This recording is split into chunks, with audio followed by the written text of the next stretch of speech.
break. Can I get a motion to call the budget workshop to order? So moved. Second. All in favor? Yep. Alright. Are we voting by board docs, Victoria, or you got? I got it. Alright, so Lori, it is over to you. Kelly, did you want to? Yep.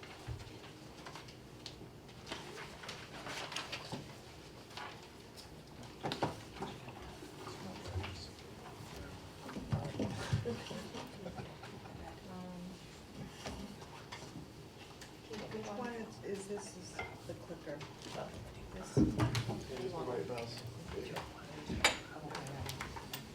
We thought that we would approach the budget informational meeting in a slightly different manner to try to get an overview first. And if you look at the schedule, the way that we have presented it is that this evening we will be giving an overview of the expenditures and the major factors and the tax levy limit and an estimate of the revenue. So this way, we would have an opportunity to see where we are with regard to the tax levy limit and expenditures and revenue.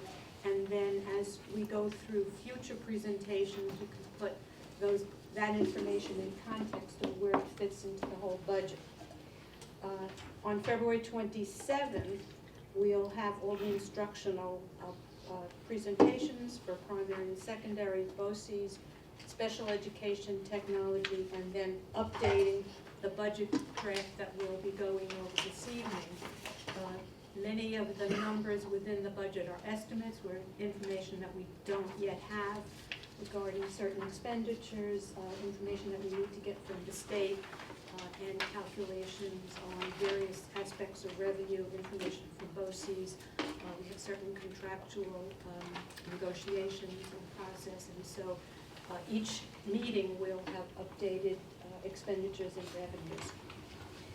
On March 16th, we'll then present athletics, buildings and grounds, security, transportation, and again give an updated budget draft.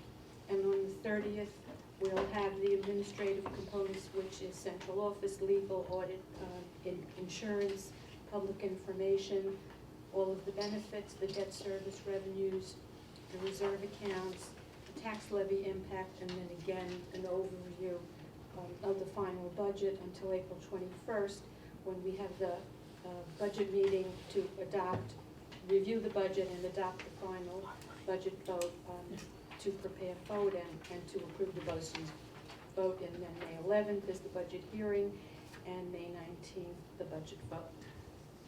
So now we'll turn it over to Laura to talk about the specifics. Good evening. And to start off with, I like to go and get an overall idea of where the budget is headed. We put in our best guess on a lot of the expenditures, because at this point we don't know what some of those costs are going to be. And it just gives us an overall feeling. And at this point, this is draft number 1. It's probably at the highest you'll ever see it, because from this point on, we try to whittle it down. So it's a work in progress. So our first is the proposed budget expenditures. As you can see on the administration and programs report, we are up higher. Most of that relates to our cyber security and some of the other related costs because of the attack that we recently went through. We think it will be money well spent. Lori, I'm sorry, can you speak a little louder, please? Sure. Thank you.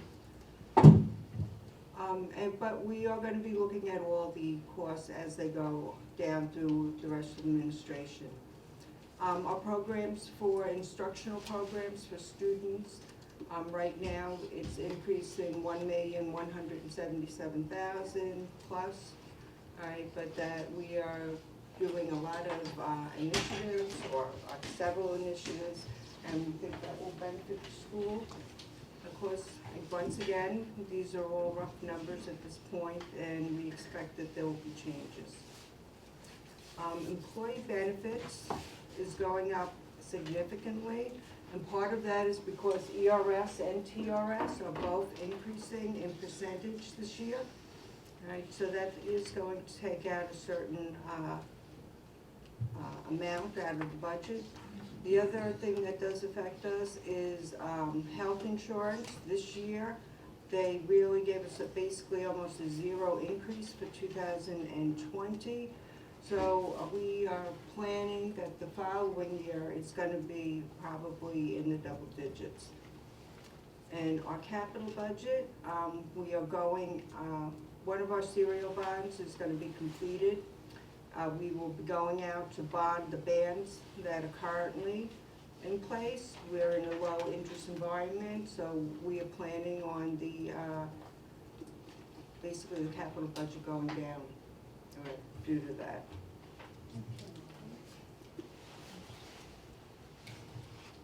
Lori, just a quick question. Sure. I don't know if the sums actually like add up, do they? Yeah. Because I see 25 plus 10, it's 35, plus 5 is 40, plus 2.5 is 42 and a half, and I see 45.4 almost. Just want to make sure there was nothing else like missing there. There's not another line we're not seeing. You're right, it's not correct. No, all right. Because sometimes there's, you know, a line that it's hiding. Yes, Yeah. yes, So, I got you, and I think you're correct, because they did collapse lines Yeah. for this.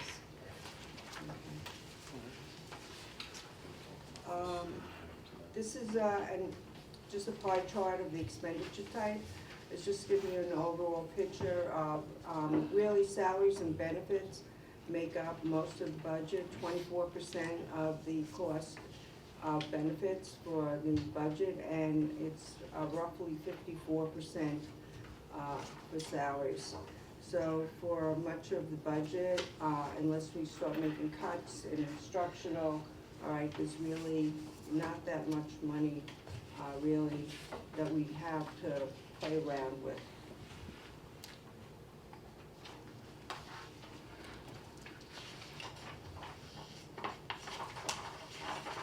We have the budget revenue and other financing sources.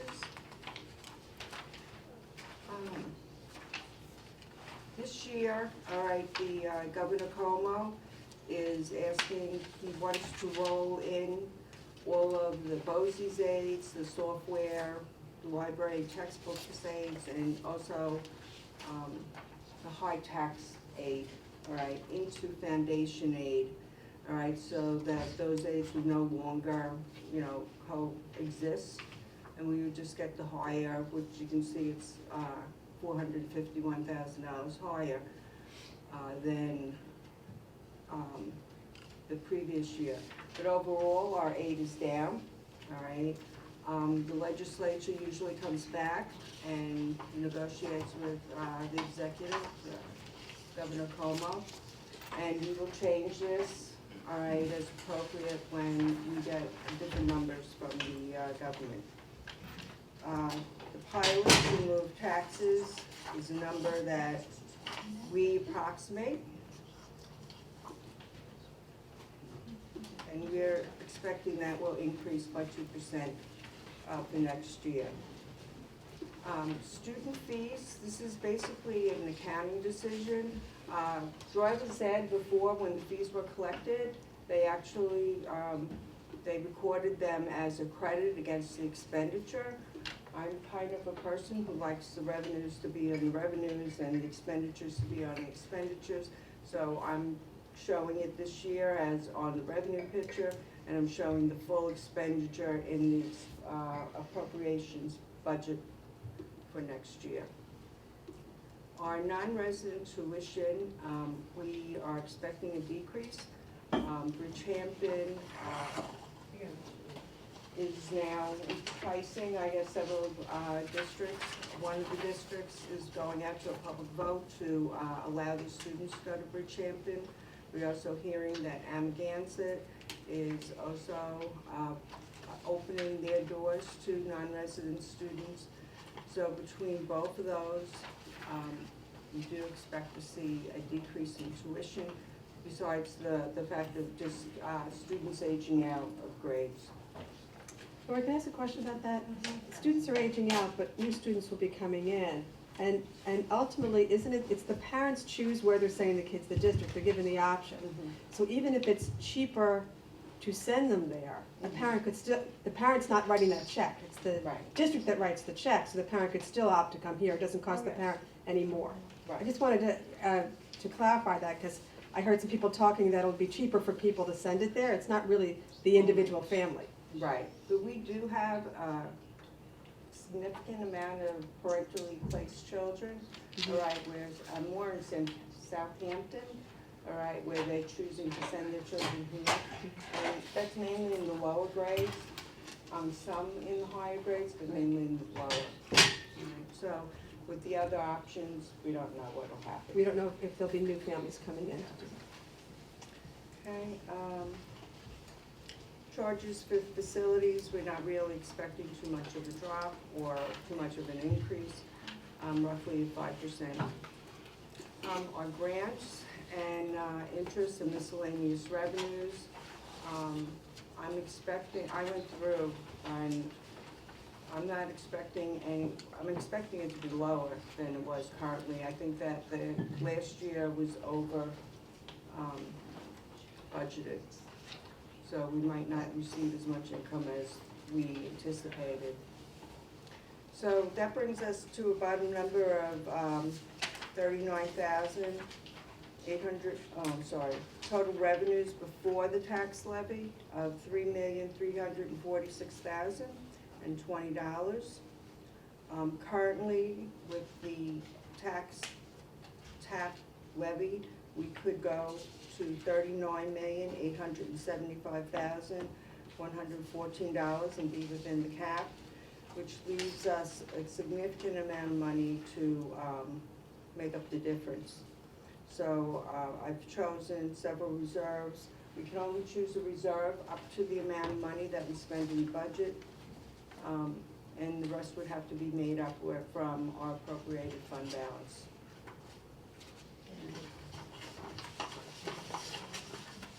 Here's the parentally placed parents, which you could see we do have a planned decrease from K to 6 and also 7 to 12. I had one parent who had a couple of children in the district who's planning on moving into Sag Harbor. So, people move in, of course, then they become taxpayers and they don't pay tuition. So you see a big difference in the parentally placed tuition, right? Yes.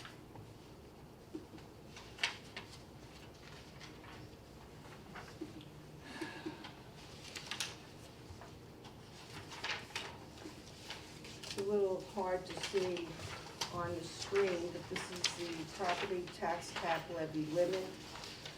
This might change as we go along because we are going out to bond, and depending on what the bond actually comes in at, or if anything changes in the interest climate, it would affect those numbers. All right. But currently, last year we had a 4.5% allowable tax levy increase. This year we are down to 0.07%. All right. And if you want to go through the actual tax cap levy itself, we start off with, in 2020, 2021, we start off with the tax levy that we did have for the 2019, 2020 year. Then we go and add back any reserve interest. We go and multiply that by the growth factor, which this year was less than it was from the year before. Then we add back the pilots that we took off from the previous year.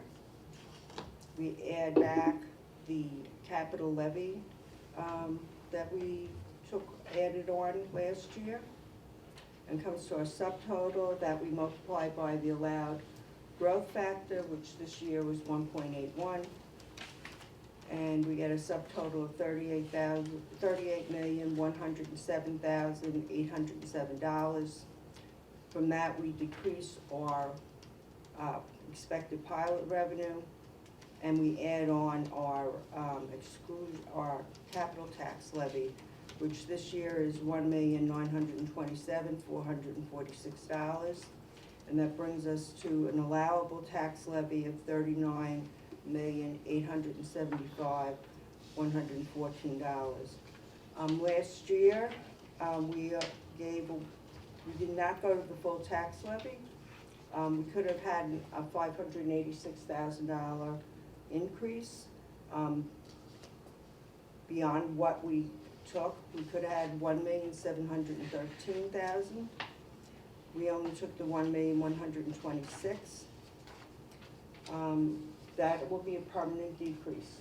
Alright, so we'll never, get the money again. So it's kind of a snowballing effect. Unlike earlier years where you could go and up it, before the tax cap levy. So this year we're limited to a 3.07% increase.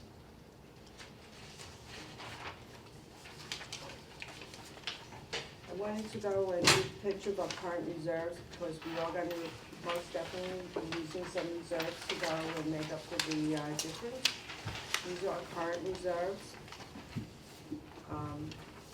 We do have reserves that we can use, and that's the purpose. The purpose is for when things go up that we can go into our reserves and use them. Hopefully, the retirement reserve, we just went and funded last year for the TRS. Hopefully, we'll be able to go and put some money back in again at a future time.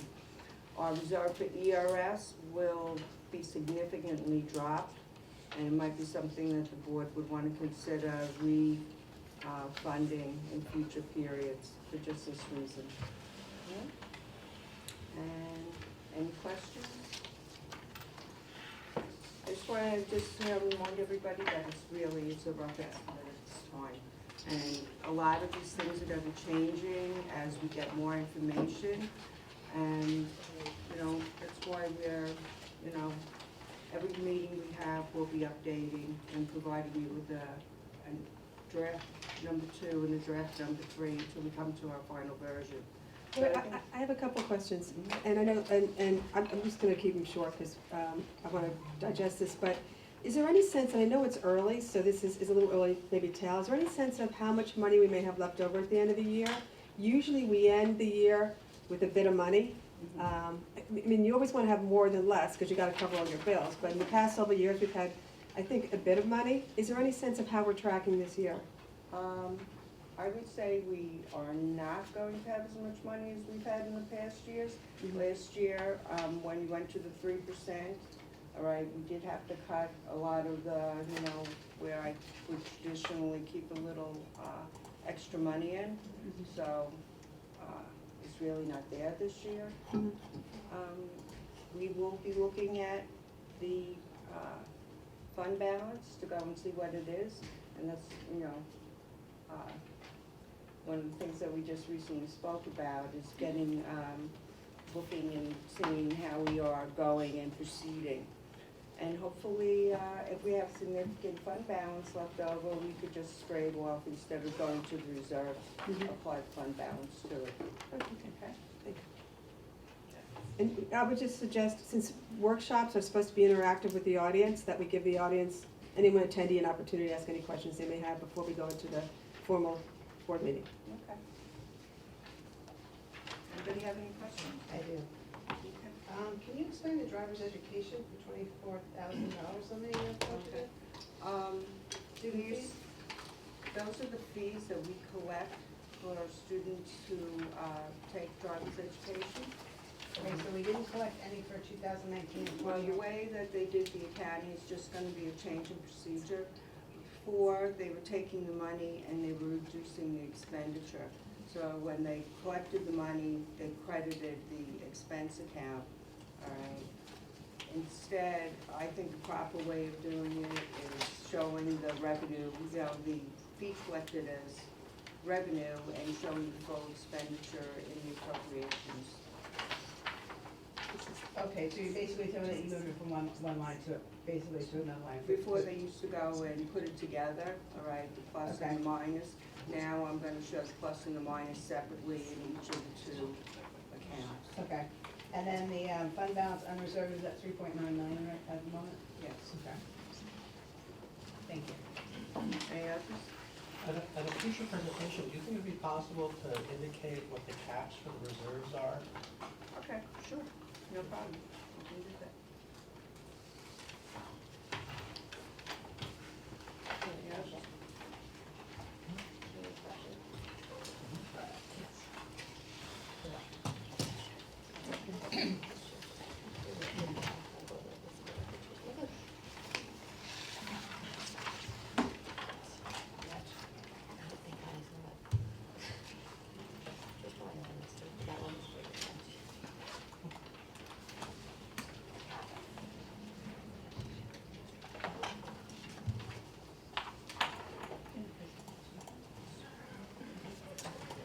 All right.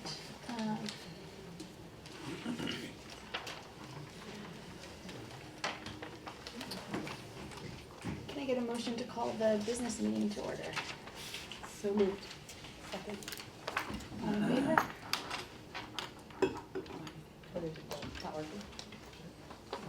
Oh, yeah. It's okay, I Oh, got it. okay. Sorry. Let's stand for the pledge. I pledge allegiance to the flag of the United States of America and to the republic for which it stands, one nation, under God, indivisible, with liberty and justice for all. All right, we'll start with public input. If there's anybody here for public input, please come to the podium, state your name. You'll have 3 minutes to speak, and please do not mention any individuals' names.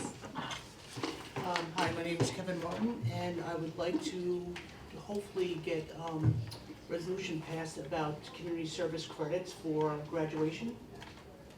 Is that the right word, that they're using community service credits? You have to graduate, you need a certain amount of credits to graduate? A certain amount of hours you need to accumulate. Yeah. Okay, yeah, I believe it's 10 hours now. Correct. I want to try and see if we can get that raised. I know other schools do up to 80 hours to 100 hours. And I believe it starts at 9th grade now, is that correct? And I don't know, can you start that at 6th grade, start it earlier so kids get it ingrained in their head to, you know, to help out more and, you know, do more community service? I spoke with the mayor here, Sag Harbor, and they have some projects coming up where they could actually use some help and kids could get some community service hours. Which I can talk about. Yeah, she could talk to you about that now if you want, or a later time, whatever you like. But I'm not sure if that's a possibility now. As far as I know, it's run by the school, not the state. So I guess it would be up to the board to say, yes, we can start that in 6th grade. And, you know, I have a lot of ideas for it, as I'm sure a lot of people do, to make it a, you know, better project.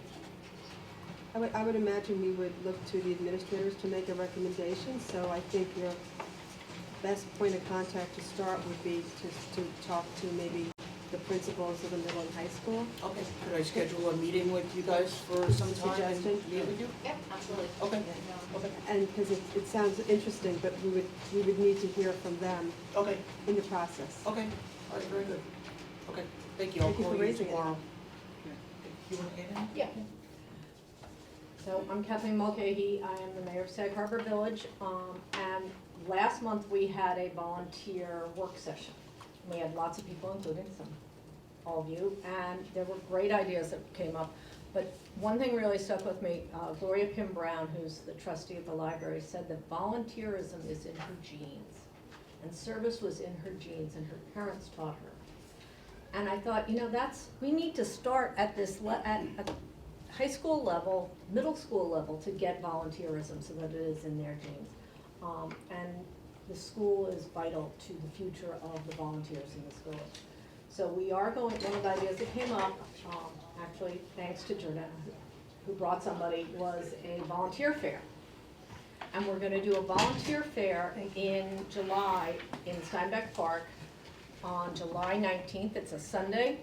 And we're gonna have every volunteer organization in the village, I hope, there with sign-up sheets. And there'll be sign-up sheets if you wanna help donate, there'll be sign-up sheets if you wanna help volunteer, but then we can also have a school-age sign-up sheet for kids who wanna do community service if indeed you were to raise it. Because I remember my kids having a hard time getting all their hours because there just weren't the places that were obvious. So, that's just a little bit to add to it. Thank you. Thank you. Anyone else here for public input? Hi, my name is Bobby Cohen. I'm here as a member of the Diversity and Inclusion Committee. This is way overdue, but when we were at your board meeting in the summer, and you were talking about your goals, and you asked us for more input about what we had in mind, and so we created this document. It's been worked on since then, but we created this document right away, but it's only getting to you now. But I have copies for the board members.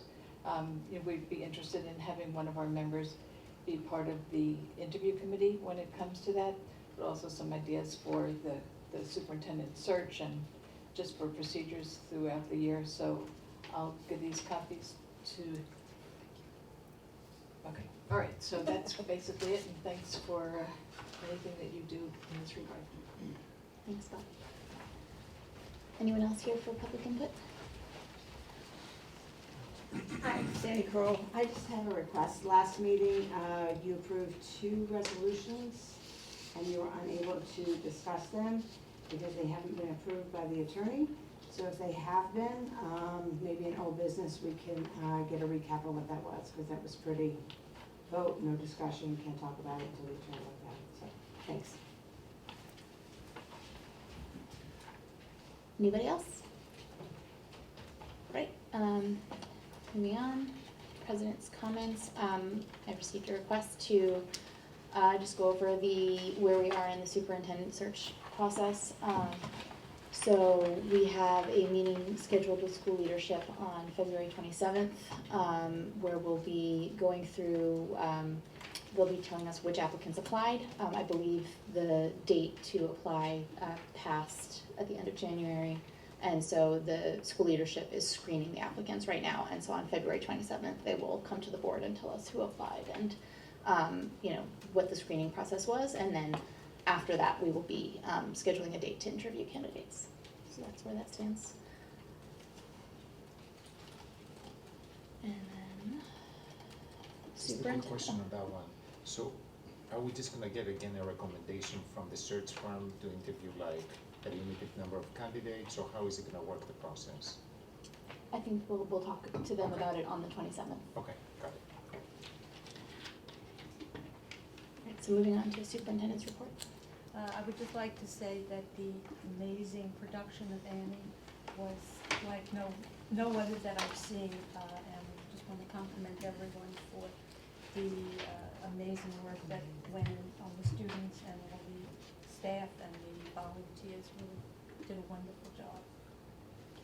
And we'll turn it over now to administrators.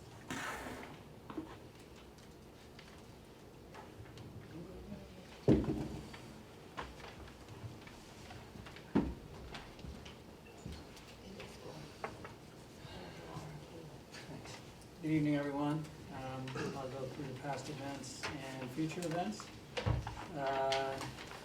Midterms were the 17th through the 24th. We had conversations on the 17th. We did not have school on Martin Luther King Day. Regents exams, we don't give out many Regents exams.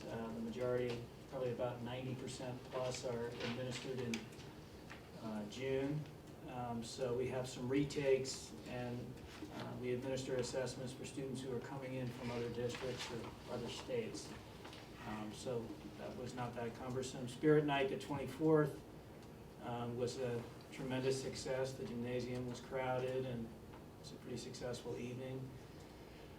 The 27th, marking period 3 begins, semester 2 ends. The final ranking, valedictorian, salutatorian is completed, was completed the week after that, so the salutatorian and valedictorian were informed of their status.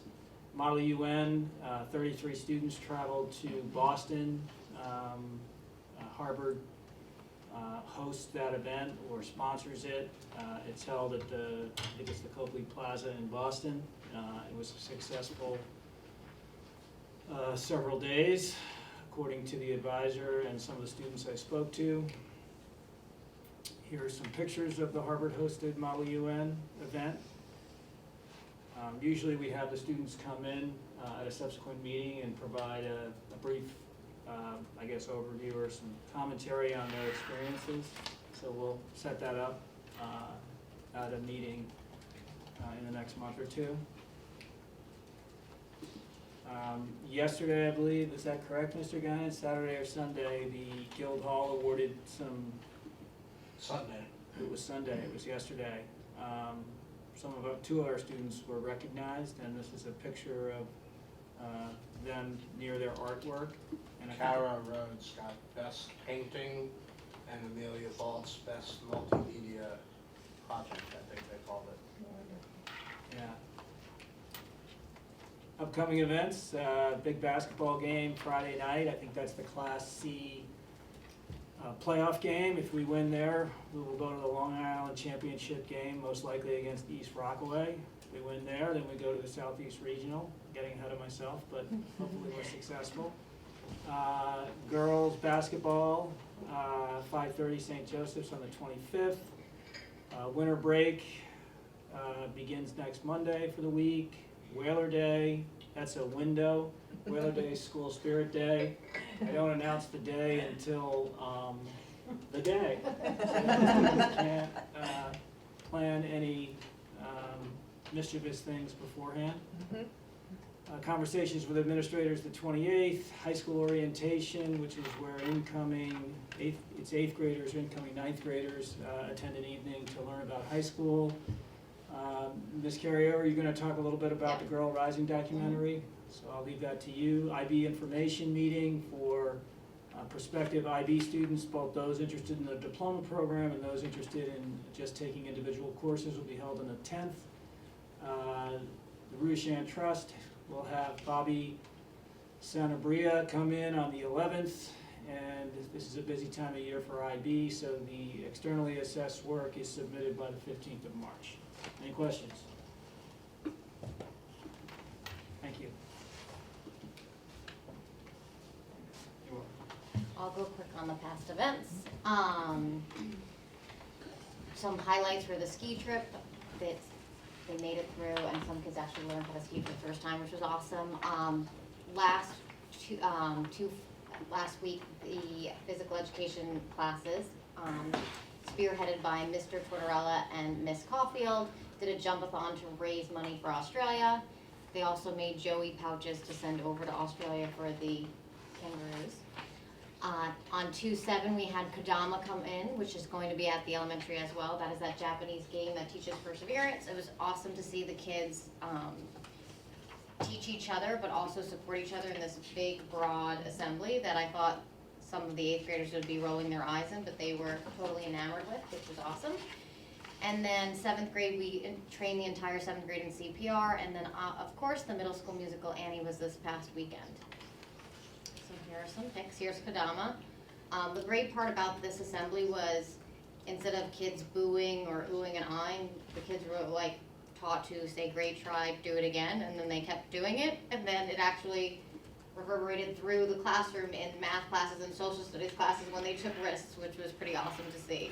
The teachers were like, we should just do this all the time, positive reinforcement. And then they broke out into smaller workshop groups in the social studies classes for 6th grade to learn more about the sport. Here's pictures of Annie. It was amazing. Special thanks to Bethany Delapola and Charlie Frage, who did the whole thing, but Miss Galanti, who does the tickets, and the parents that chimed in, and then also Gianna Extra, who's one of our high school students, did all the costumes. So there was a bunch of people that made it happen, and it really is truly an amazing show. So here are the orphans. This is at Daddy Warbucks' house. Caroline McGuire, who is so sassy already, playing Miss Hannigan. Tucker Kinney, playing Daddy Warbucks. And the orphans is Hard Knock Life in the beginning. And this is CPR training. Now for our upcoming events, our 6th grade plant has been learning about neuroplasticity, right? Understanding that our brain can grow. So they've been reading different research articles that promote dance, offsets Alzheimer's and memory. So they're going to dance class for 4 days, which we will show you pictures, but it was very cute. The teacher said that they needed a lot of water breaks and felt in better shape than the kids. And they said it was hard to actually memorize the steps. P.S. I Love You Day on the 14th, the last day before our break. This year we're doing something different where we're decorating and sending messages within classrooms instead of just doing Post-its on lockers, conversation with administrators. And then on Friday the 6th of March and Monday the 9th, we got in contact through our iTry connection with Teresa Roden and Judy Carone, the women that lead iTry, and the Casey Jennings, who's the producer and director of Girl Rising, which is a documentary that shows 9 different girls that have to go through obstacles in various nations, child slavery, arranged marriages, different crazy injustices, and they power through it through education. So we're going to be showing the documentary to 8th and 9th graders on Friday, and then a Q&A right afterwards. Casey Jennings is coming in, and then probably do a little bit of a workshop on the 9th in the morning through classes, and then our 10th through 12th grade will be viewing the documentary on that Monday. We did open it up because we think it's very important for our community to be a part of it, so I'm going to reach out to Ms. Reynoso, but this just happened at the end of the day, the confirmation of it to include diversity inclusion, because on the 6th, we are making sure that our community can come at 5:30. We're going to have a viewing and Q&A as well. So it's pretty amazing that we have this connection and a great story of diversity and also teaching our community about different cultures, and not everything's like Sag Harbor. So we're excited about that. And then parent-teacher conferences.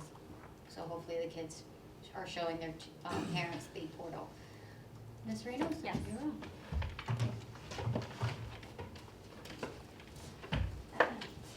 Thank you. All right. So I am going to do past events in the form of pictures. So we had the cast and crew coming from Annie to Morning program, which is an annual event, and it really does a great thing for our students in terms of seeing the older kids having been in our building to now perform, middle and high school stage, and they love it.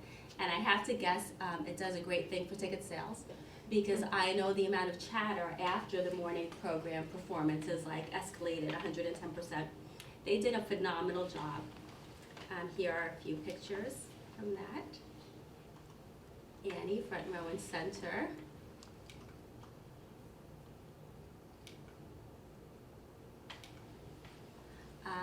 And this is our annual science fair, which this year was titled a physics fair because our science teacher, Miss Olson, decided to do a little twist on that. So this year we had a 2-day event for the 4th graders and 5th graders. And the 4th graders did something related to rocket science and launching their paper rockets. So it had to do with how they might have taped their rocket or how loose it was in terms of how far it would shoot when they tried to blow it through a straw. So this is them preparing their rocket at the start of the event. And then as the evening moved on, we had everyone line up and they took turns launching their rocket. And the furthest one, I think, was 25 feet, got as far as 25 feet. That student is presented here. No, that actually is not oh yes, that is the student that won. And then he also presented at morning program and also showed it to all the kids in the building. This is the 5th grade portion of the event, and this was catapults that they created with a team of about 3 or 4 kids. And then again, it was just the idea of the motion and how far the ball would go into either these pools, which I'll show you now, or the trash cans to earn points. And then all of the balls were labeled according to the team. And then at the end of the night, it was determined how many got into the actual ball, the plastic pool or the garbage can. This was the audience. Some of the winners. And we are still doing swimming at the Y, East Hampton YMCA. A few photos from there.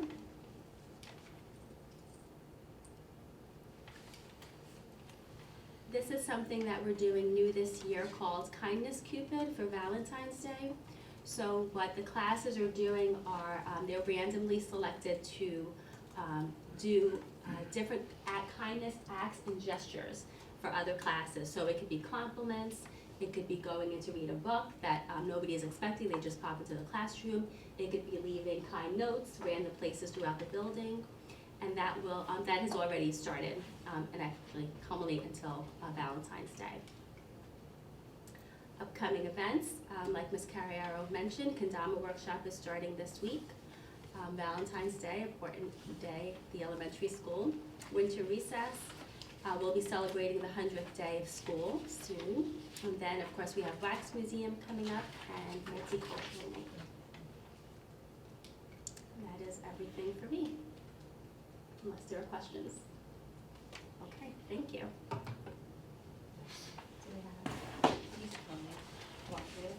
Okay, thank you. All right, so on the 21st, Eric's down in the gym doing the scrimmage. So late winter middle school sports started, and then Spirit Night, which was a huge success. It's also great to see the community out to bring our elementary and middle high school all together as one family. And it's very cute to see the kids play, the little ones.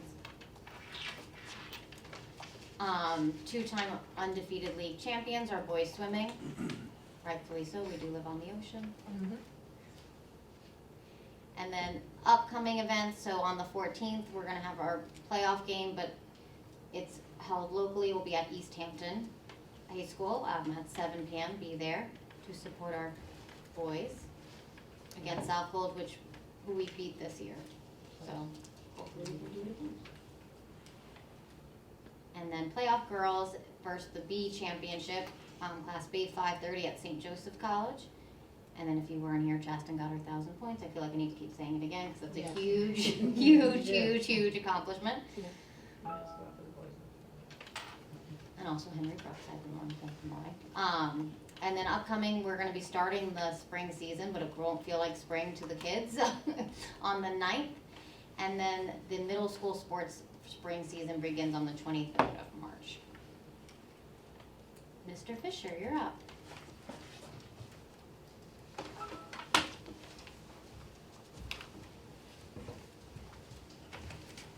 Good evening, just a couple of quick things.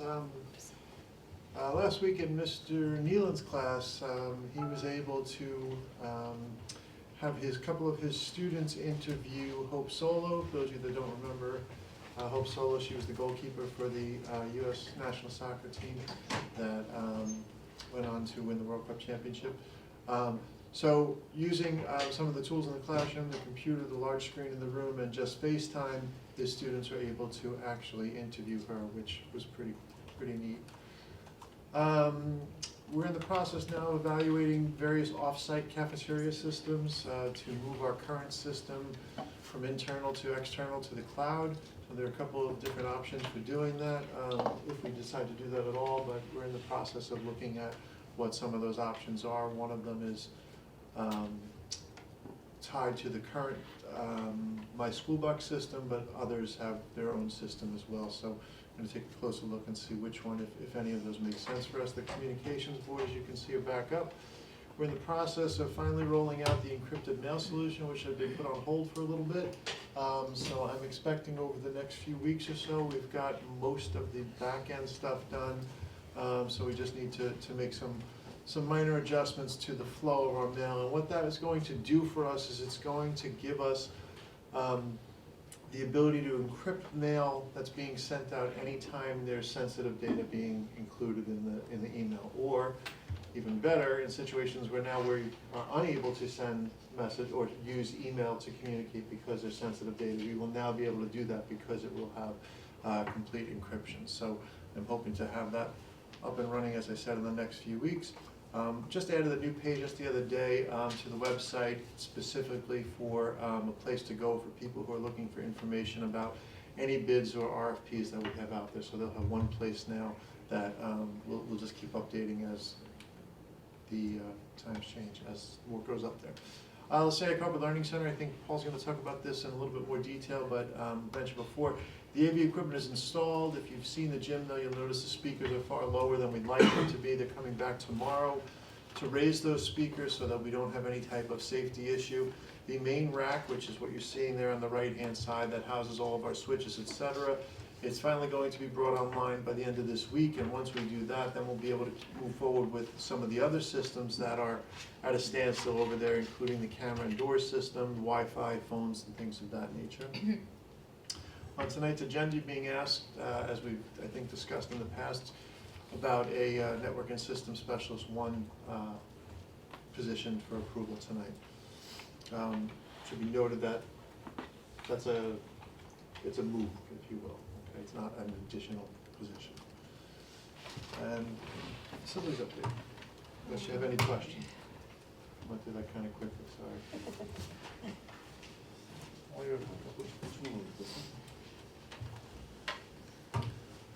Good evening, everybody. I'd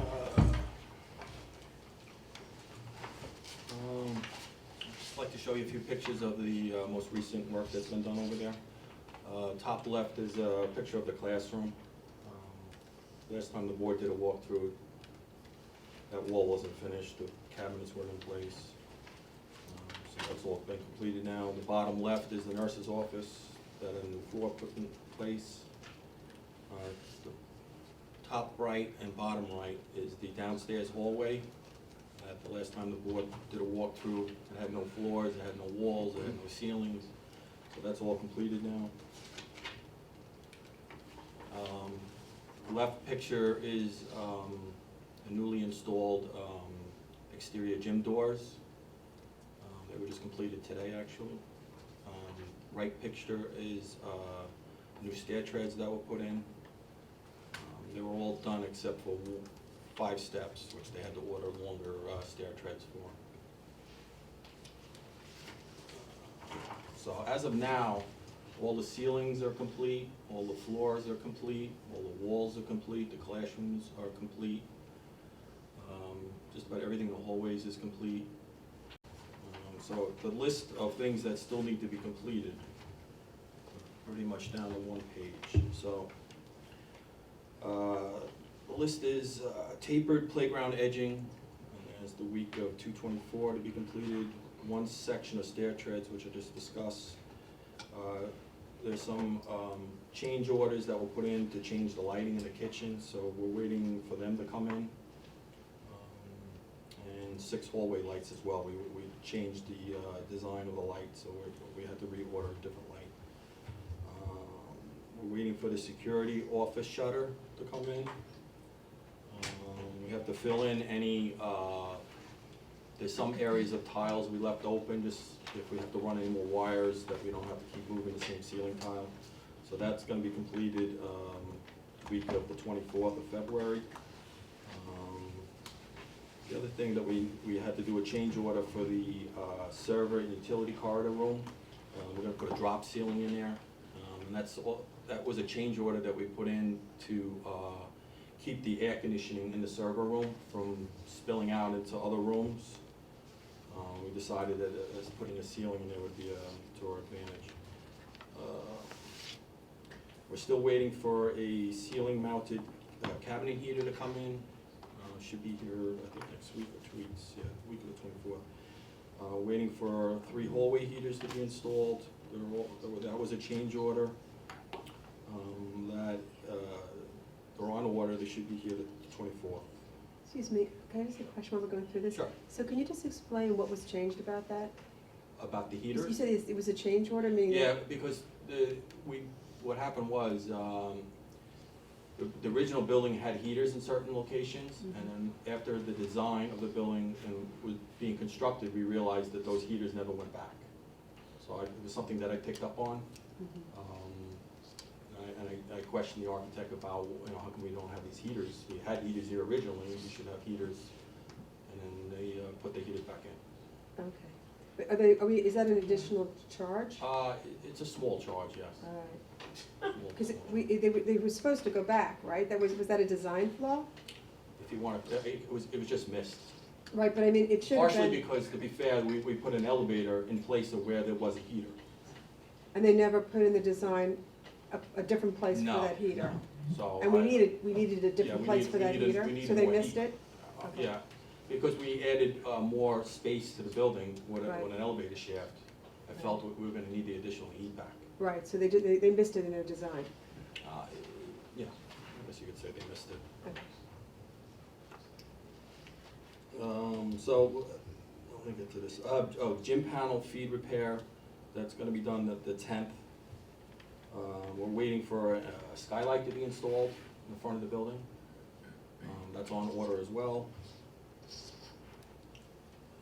We're waiting for the water authority to hook up the sprinkler system pipe to the street side of the water. Right now we have domestic water, but we don't have the sprinkler system water hooked up. So they were there doing a mark out the other day, so I assume they're gonna be around pretty soon to do that. When you say sprinklers, do you mean external or the interior The sprinklers? interior sprinklers. So right now, is there a water source for them? They have it connected to the domestic side of it. Okay, so right there's now. water if we need. Yeah, there's water there. They can It's go just off, not it's just the- not the ultimate source. No, we I just wanted to clarify that. its own source. Right, thanks. And then there's a few other things that have to be buttoned up, the security systems, we're waiting for them to come back. The fire alarm systems have to be finished. They just received power to their panels, so now they can proceed. A lot of these things, it takes one thing to set in motion to have it completed, so a lot of these things are getting that one step that we need done so that they can come back and finish them. So then the last two items is the retaining wall construction, which is a big item, but I'll talk about that in a minute. And then we have just punch list items. So, I mean, we're really down to one page of things that need to be completed. So overall, the last couple of weeks, we really got a lot done over there. How confident are you about these dates? Because I know you're over there a lot. Several of us, three of us did a walkthrough last week. We saw a lot of progress, which is encouraging. But how confident are you about these dates? Well, it all hinges on when this stuff comes in. Mhm. So, I mean, we're at the mercy of the vendors to supply these things. Mostly everything on that list is we're waiting For delivery. delivery of something. The two vendors that I believe, like, we were having trouble to get them on the job, have they? They are there They're on site. Great. Okay. So far, so good. So just a quick question on the kitchen. So outside the lighting, everything else is done there, right? Yes, if you walk around the building, everything's pretty much done except for the lighting in the kitchen and a couple lights in the hallway. But everything else is all filled in and. Yeah, so that's great. Any other questions on this? You're gonna let us know about the wall, right? The wall is the next slide, yeah. That's just basically the dates. The bid documents is complete, as you know. The bid went out on last Thursday.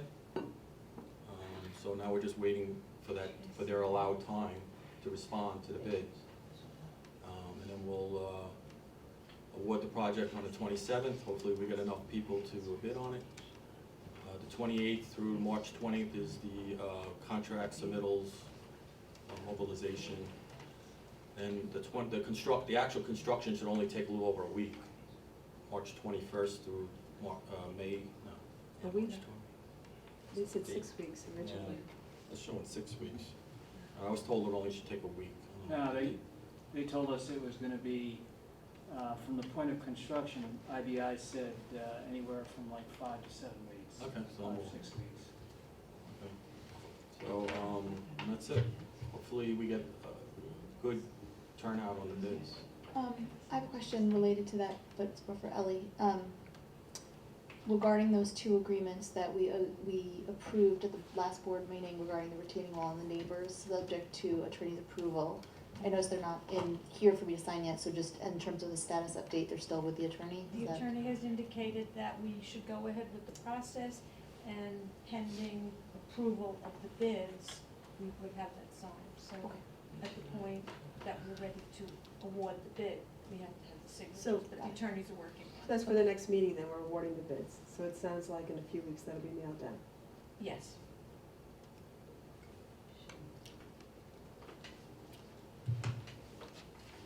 Any other questions? Anything with this facility or the elementary No, school you want to share? it's been quiet here, so I like it that way. That's good. We haven't had much snow, which is, No news is good news. yeah, no news is good, exactly. Thanks so much for staying on top of it, I'll call. You're welcome. Do I need to?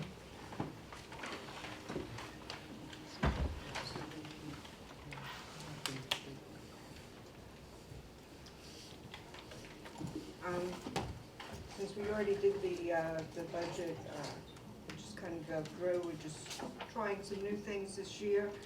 Sometimes it's a little painful, but we'll get through it, and I think that some of it will really help us in the future. Workshop calendar. I'm sorry, even I am having problems reading this. I think this is just showing you the different, how it breaks down in with notes.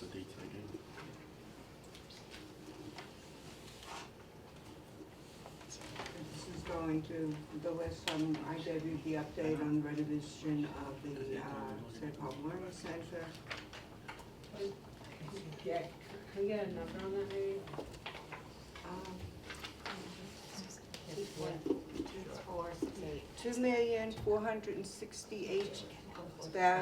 $2,468,267.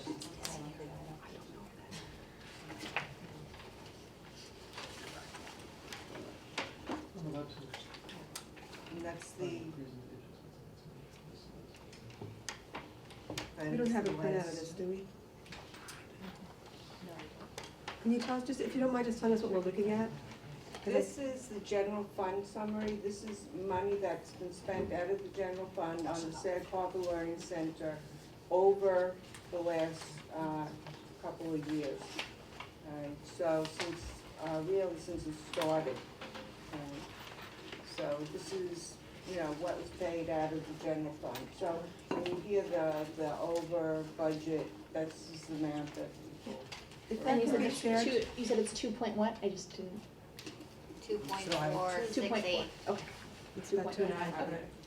If Oh, this yeah, I got it recently. You could see. I just have a request, in the future, I would, because so many of these slides are impossible for us to read, or the public, if we can get copies, at least for the audience. Because otherwise, we can't even ask questions, because we just can't see what it is. Yes, I understand. No, I just, for the future.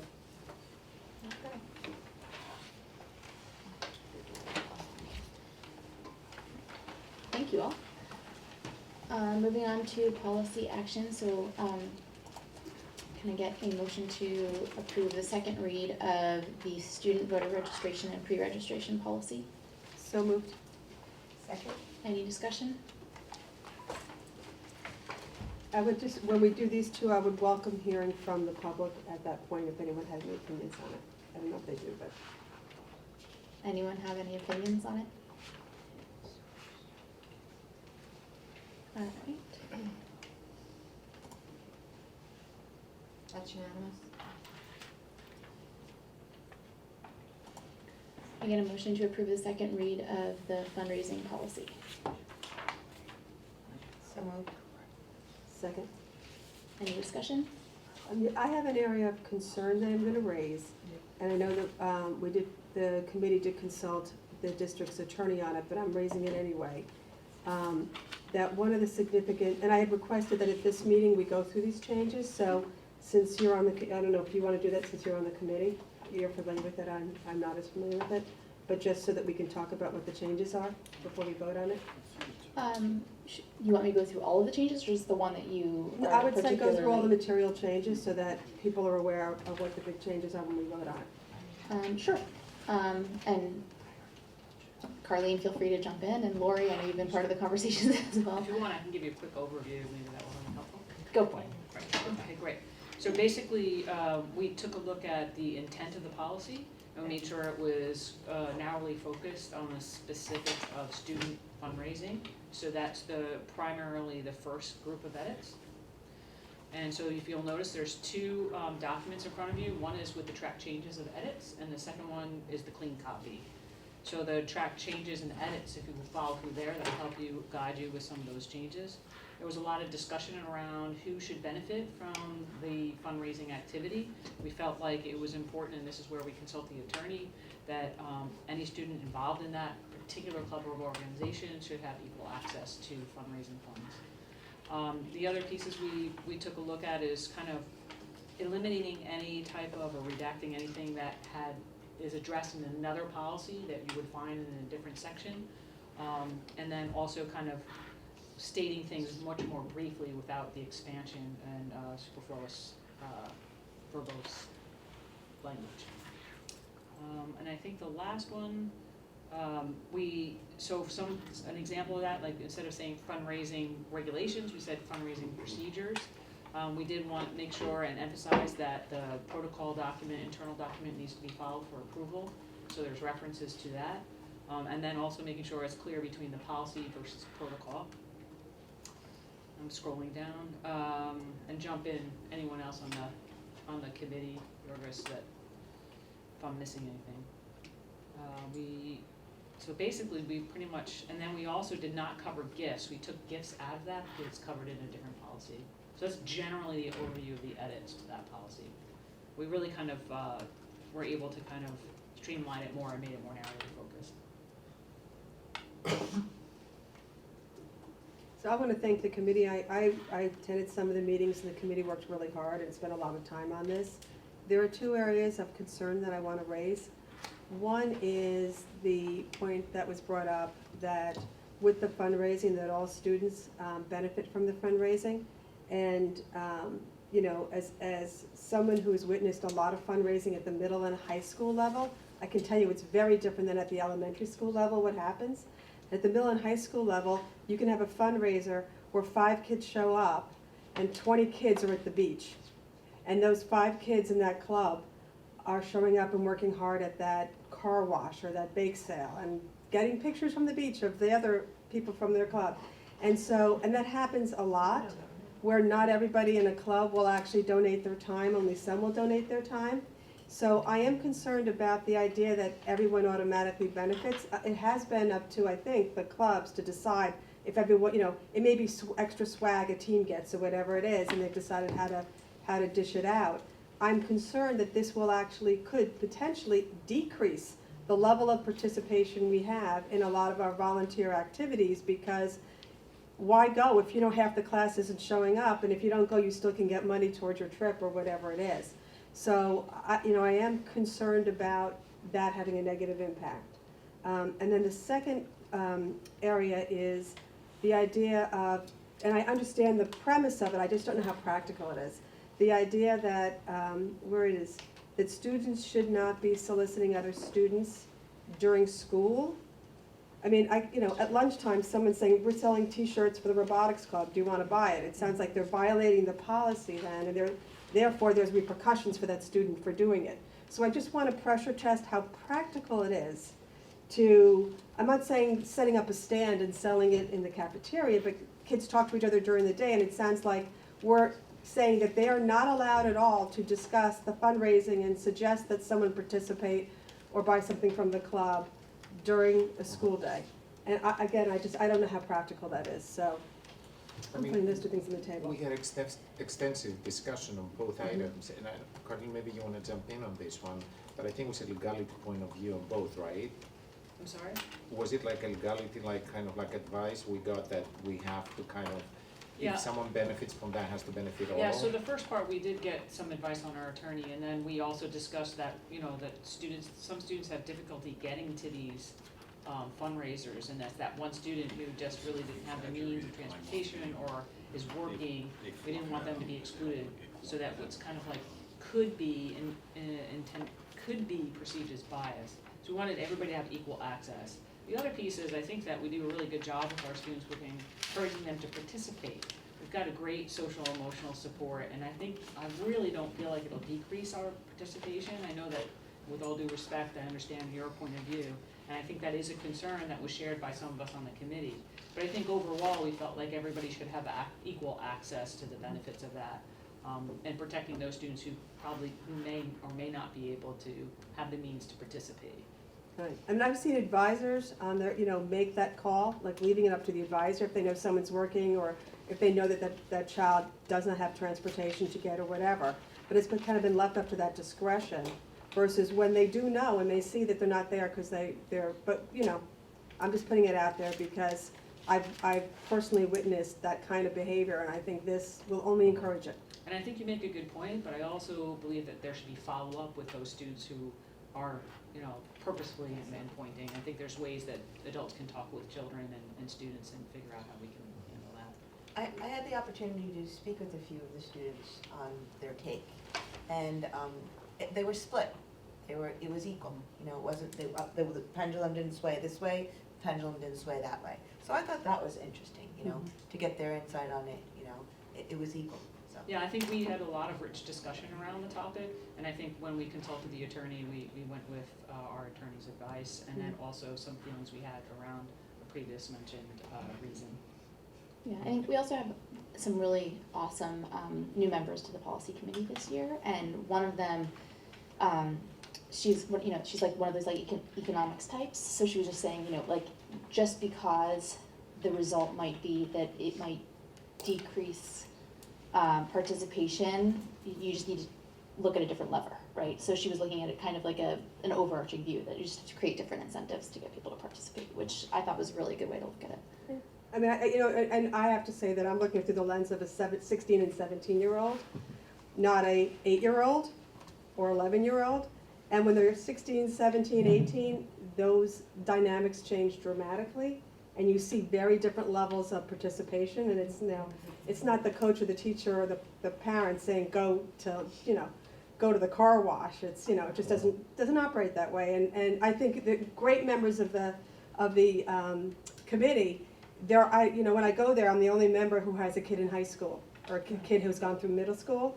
So I do think it's healthy to have a balance on these kind of committees because those shared experiences create a richer perspective and a longitudinal view of what actually transpires. But anyway, I'm just bringing it up because I think there can be a downside to it, but I respect the work that was done. I totally agree with you, and I get your point. I think we went this way just because that's the legal advice we got. But maybe, we have to rethink how we get the student involvement better in these fundraising activities. And maybe that's something we can discuss and put it differently. And you know what, we can see and evaluate a year from now, did it make a difference? And if it did, we can potentially view it again. And then on the direct solicitation, I remember there was a specific conversation we had during the policy committee about that point. I just can't remember what it was. Do you remember? Yeah, I believe it was, the direct intended solicitation where there's an imbalance. But I don't remember the full, I'd have to look back at my notes. Was it like you could have, you just can't You go can up have to an something set up, but you individual. can't directly one-to-one solicit, so maybe we need to make that a Yeah, little like clearer. you can't go up and say, Chris, can you give me $5 for this? You can solicit everybody, but you can't go up to one person at a time and say, I need you to help me with that. And we could massage that language. Yeah, we could take a look at that language, and I think we didn't, we could do that. No, I'm just suggesting only because I know that from a practical, I asked my daughter, like, okay, when clubs are selling stuff, when you hear about it, and she comes home for lunch now because she's a senior, but she was like, at lunchtime, that's when people go to tables and I ask think for stuff. the idea is that we don't want to do You can ask for that. it generally, you just can't put someone in an uncomfortable position if they can't afford to help. Absolutely. Any other discussion? All right.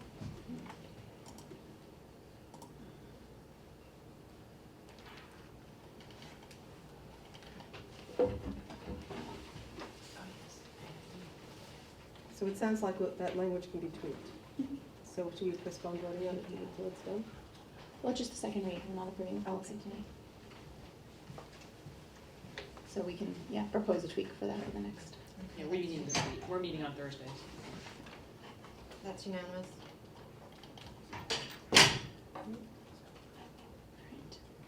Can I get a motion to approve the consent agenda items 9.1 through 9.23? So moved. Second.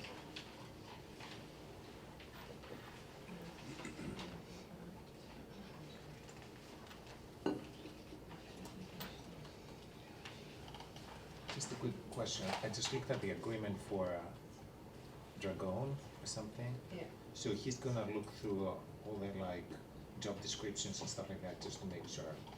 Yeah, he had done a study in 2010, Yeah. and we'll update it with the responsibilities that each person has Okay. to take a look and see whether we're being as efficient, whether we have coverage for people to back up other people. And since some of the staff will be moving over to the Learning Center to make sure that we have the coverage for the kinds of responsibilities that various people have. And I think we have a time limit on that one. Is that, you think, enough, sufficient for that job? Yeah, because he's, Okay. he's already familiar with our structure, and this way he'll be updating. And will that include, so it'll include the job descriptions and like the org charts and all that stuff? This will include the particular responsibilities of the people, the clerical staff and business staff. But I'm saying about the positions, not the, and then they'll match the individual to the For the position. position that Right. they have and make any recommendations Okay. and see if the original recommendations that he may need to be updated or changed.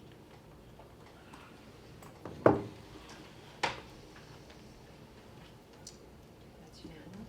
I just want to comment on that we just met with the internal auditors, and it was one of the areas that they raised, so it's good that we're addressing it. So, and that shouldn't need. Great.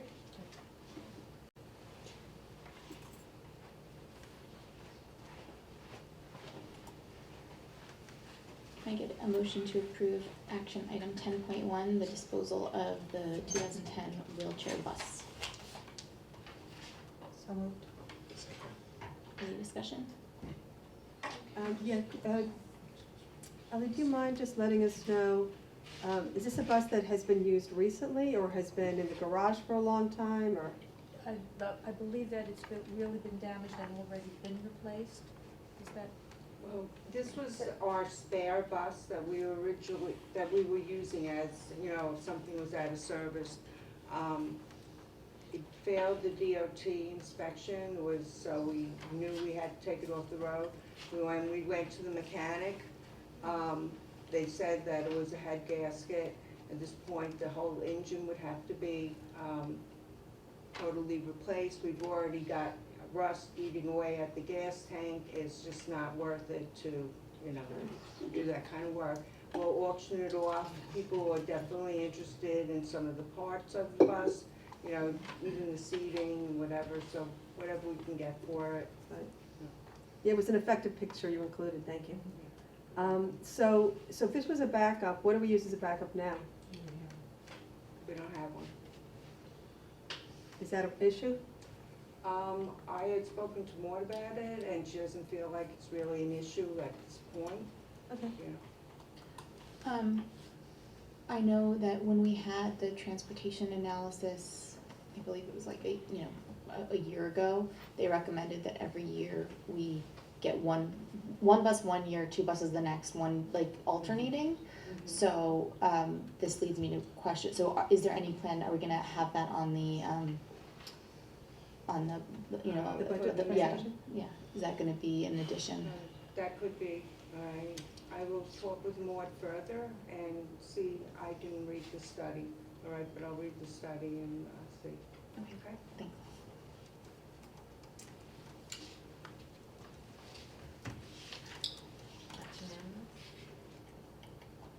All right, are there any committee reports that would like to present anything? Audit committee, anything? We met today. We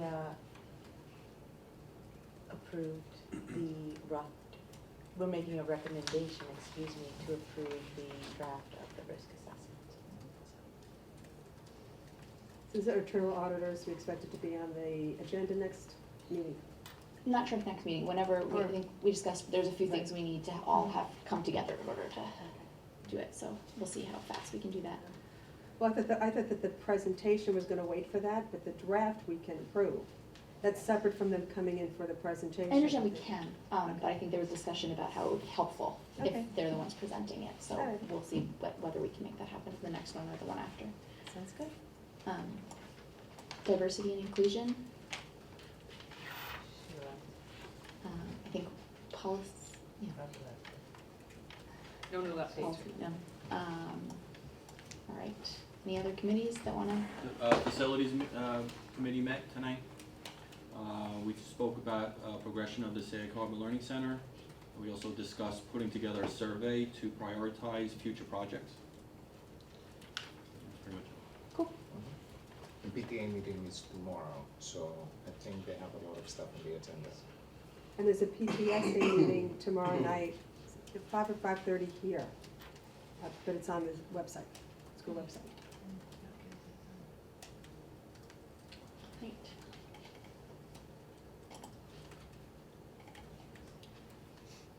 So we're up to public input 2. Is there anybody here for public input 2?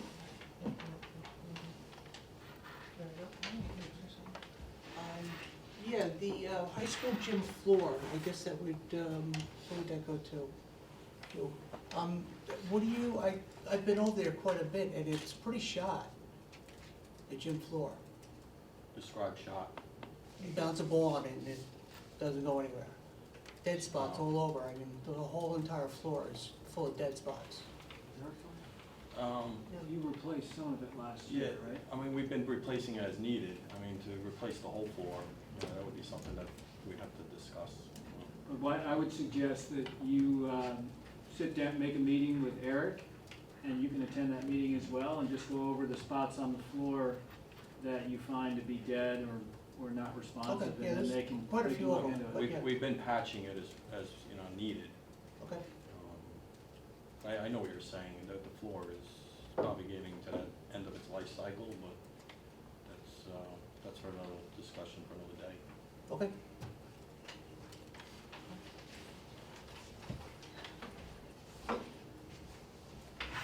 Sandy Kroll, I have a couple of questions. I see the bids went out for the retaining wall. Do we have any idea what we're looking at financially for that? Has the board seen the bids, docs or specs? It won't be opened until next week. So it's gonna be open next week? Okay, policy committee, as we look at each other, we kind of laugh. Just, I'll use homecoming as an example. The kids that go every night, they get to perform. The kids that don't go, they come at the last minute, they wanna be a part of it. As you get older, into the older grades, you see that happening more. So I would also like to see it be more at the, underneath the direction of the advisor versus the lawyer saying that Johnny, who is usually at the beach or at a basketball game or a soccer game, who doesn't wanna come, gets a part of the pie. So, I understand in younger grades, the parents are hoop-ha, red. Susan and I are laughing because we've been through it. They're all excited, their kids are all involved. You get to 6th grade, you get them a little bit, 7th grade, you start to lose them. By 9th grade, it's like, okay, are my kids at prom, are they homecoming, where are they? So you gotta understand that policy, if it's gonna be K through 12, really should be under the direction of the advisor for that group. It shouldn't just be spread out evenly. That's how I feel about that. And then the last thing I had was on the Dragon report. Did I say his name correctly? I was here in 2010 when it was done. And the problem, I think it's an important thing to do. I also think a desk audit would be good to do, because I think the lines are blurred. I haven't seen any reports yet.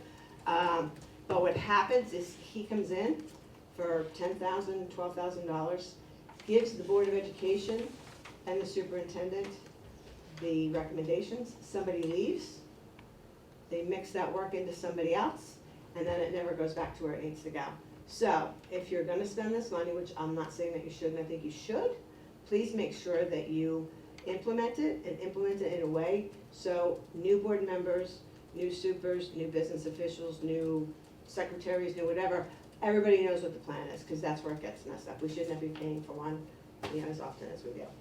Thanks. Anyone else for public input?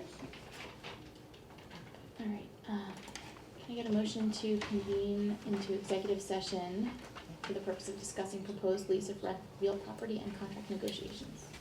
So moved. Second. Yeah. Any discussion? No. All in favor? Yeah.